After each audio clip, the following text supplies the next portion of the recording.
ইসলামী আন্দোলন বাংলাদেশ ফকিরহাট ৪ নং ওয়ার্ড কর্তৃক আয়োজিত আজকের এই কমিটি গঠন অনুষ্ঠানে উপস্থিত আছেন ইসলামী আন্দোলন বাংলাদেশ ফকিরহাট উপজেলা শাখার সম্মানিত সভাপতি, উপস্থিত আছেন সম্মানিত জয়েন্ট সেক্রেটারি ও ইসলামী যুব আন্দোলন বাংলাদেশ বাগেরহাট জেলা শাখার সম্মানিত সভাপতি ও ইসলামী আন্দোলন বাংলাদেশ ফকিরহাট উপজেলা শাখার সম্মানিত সেক্রেটারি ও আমার সামনে উপবিষ্ট সহযোদ্ধা ভাইয়েরা, সকলের প্রতি জানাই ফকিরহাট সদর ইউনিয়নের পক্ষ থেকে আন্তরিক শুভেচ্ছা ও মোবারকবাদ।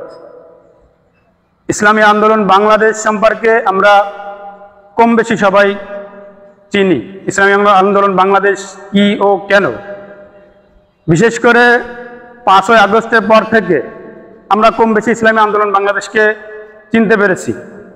এই বৈষম্য বিরোধী ছাত্র আন্দোলনে একটি মাত্র দলই দেখা গেছে যে ছাত্রদের সাথে কেন্দ্রীয়ভাবে সক্রিয়ভাবে রাস্তায় আন্দোলন করেছেন, সেই দলটির নাম হয়েছে ইসলামী আন্দোলন বাংলাদেশ। তো এই ইসলামী আন্দোলন বাংলাদেশ এই স্বাধীনতার পিছনে অনেক ভূমিকা আছে। স্বৈরাচারকে বিতাড়িত করার পিছনে ইসলামী আন্দোলন, দেখবেন 5ই আগস্ট আমরা দেখেছি যে আমাদের নায়েবে আমির সাহেব সরাসরি প্রথমই মিছিল নিয়ে গণভবনের রওনা দিয়েছেন। আমাদের এই কারফিউকে ভেঙে গণভবনের রওনা দিয়েছেন। এরপরে কিন্তু বিজয় একটা আনন্দ উল্লাস শুরু হয়ে গিয়েছে। তো যাই হোক, আমাদের মুরব্বীরা একটা কথা বলে থাকেন যে বিজয় অর্জন করা যতটুকু সহজ, ওর থেকে ধরে রাখাটা আরো কঠিন। আমরা কিন্তু এই বিজয়টা অর্জন করেছি এক স্বৈরাচারকে তাড়িয়েছি আর এক স্বৈরাচারকে বসানোর জন্য না।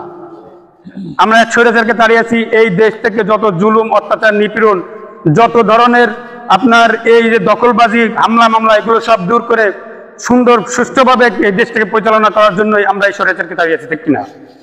এর জন্য প্রয়োজন আসলে ভাই, দেখবেন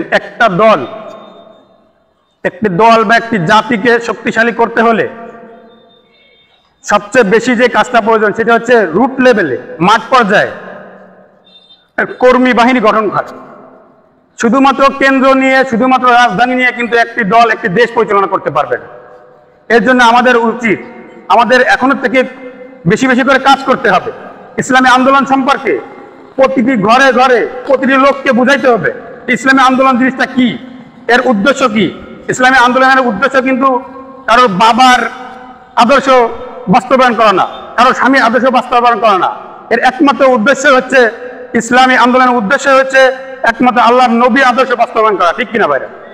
এই জন্য আমাদের প্রয়োজন প্রতিটি এলাকায়, প্রতিটি ওয়ার্ডে, প্রতিটি গ্রামে আমাদের একটা দুর্গ গড়ে তুলতে হবে।